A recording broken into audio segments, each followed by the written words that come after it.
Ladies and gentlemen, it is time to move on into the final track.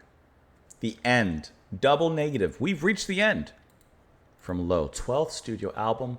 Hope that you guys have enjoyed it. Hope you guys have had a good time digging on in with it, because I think that it's been a super interesting album from beginning to end. And I don't mean interesting like bad. I mean like interesting like it's kind of like profound in a way. Even if you don't like the album, I think sheerly from a production standpoint and the way that all the songs are created, I think is out of this world and absolutely noteworthy. We're listening to the final track, Disarray, off the album.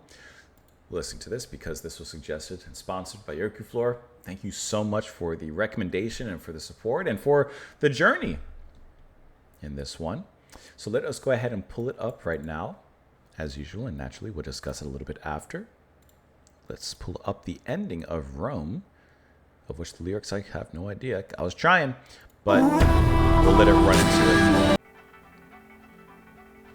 Let that ending creep in just a little bit here.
think it's interesting how it ends. Like, it feels like it's a quick ending. I'm just curious about something. Let me go back to Quorum real quick.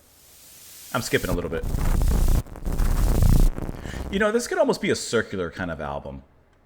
I feel like the ending of Disarray could almost transition to Quorum. Like the sound.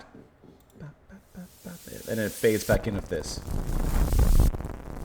I don't know. There's something about the movement there that kind of, it sounds similar, although definitely arranged and molecules taken apart and put back together in a certain way. But there's something about that.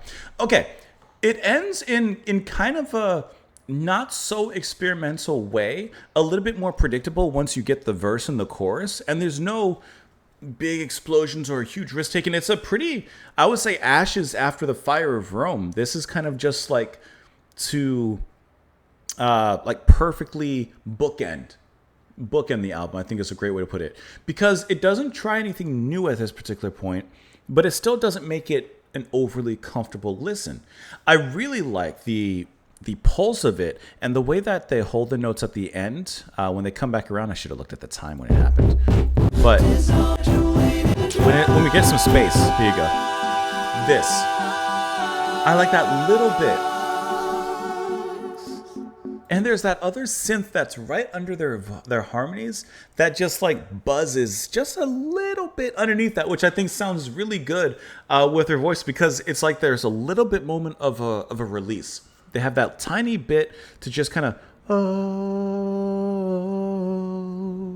and then it kind of fades away into the ether of that, and then the pulse starts back up. And in that pulse, which is the verse, it's very straightforward and direct. The lyrics and the delivery of them is just like 1-2 punches. Ba ba ba ba ba ba ba ba ba ba ba ba ba, and then it's just going. And it's in that chorus where you're allowed to have that sustained notes from them and the instruments, or I'm sorry, their vocals and the instruments as well. But otherwise, this one's relatively straightforward, and the ending doesn't change too much. It just kind of fades away in that perfectly paced bounciness.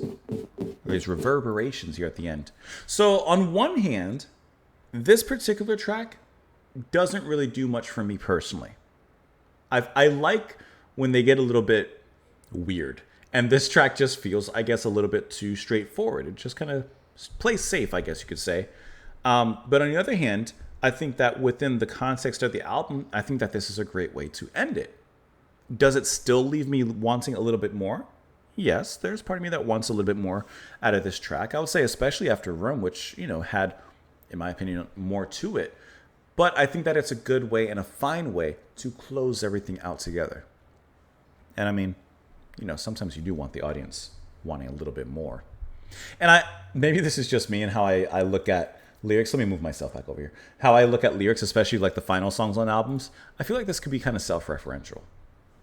Before it falls into total disarray, you'll have to learn to live a different way. Too late to look back on apocryphal verse and to be something beyond kinder than words. Like, it's too late to look back on something that may not even be true. So you got to move forward. This evil spirit, man, it's bringing me down. It tells me not to do the things that I should. It graduated to the back of the bus. They say you let it in when you took the drugs. I like how this evil spirit that's bringing him down is finally graduated to the back of the bus. So I view this as, well, okay, back of the bus is not like in the front. It's not driving you. But perhaps it was never in the bus in the first place. So now it's moved in, right? Like a spirit. Not up for question. And it's just like a thought in the back of your head. Not in the front of your head, but in the back of the head. That's why in the back of the bus. Not up for question. It's not even a thought. Another portrait you can hang on the wall. Dissolve into a state of awful in verse. The truth is not something that you have not heard. You know what the truth is. You know the answer. So don't pretend that you don't know it. And then, of course, the chorus repeats from there. So finding yourself in disarray. Finding yourself in a conflict of thought. Now, why did I say that this could be possibly self-referential? I feel like when he says before it all falls into total disarray, you'll have to learn to live a different way. Like, the band is, I don't know, I can't speak of their history, but at this particular point, maybe they're finding themselves at a a height in their career. Maybe they're finding themselves at a lull in their career. They're finding themselves somewhere at a certain place. And before they lose it all, I feel like they're saying, like, we got to try something different. Maybe this album was the difference. I don't know. I'm going to click on these. Well, this has a big -3, so maybe maybe there's no back into that. I always hope that there's like something from the band. Rejection of self. Those parts become memories. Yeah, like I could see that. There's a risk of losing yourself, but you want to hold on at the same time. You can kind of go back and forth on that one a little bit. This one, I think it gives you more to work with when it comes to the lyrics. They say you let it in when you took the drugs. Could be literal. Could just be a change of state in some capacity. It could be a lot of things. Just like this album was a lot of things. This was, I think, a really, really impressive album. And this is one that, like, I would say it's not an album that you put on constant rotation, but it is one that you put it on and you take the journey from beginning to end. And it's truly a sonic journey in every single respect. There's moments of catchiness, moments of abrasiveness and experimentation, beyond moments of progression and abstract ideas. But they put it together in a package that's both experimental but catchy. And I think they combined it in a really fantastic way this whole way through. So I hope that you guys enjoyed it. Let me know, of course, your thoughts down in the comments. Yerky Floor, thank you so much once again for the support and the request as well. Hope you guys enjoy the rest of your day. And I'll see you all later. Bye.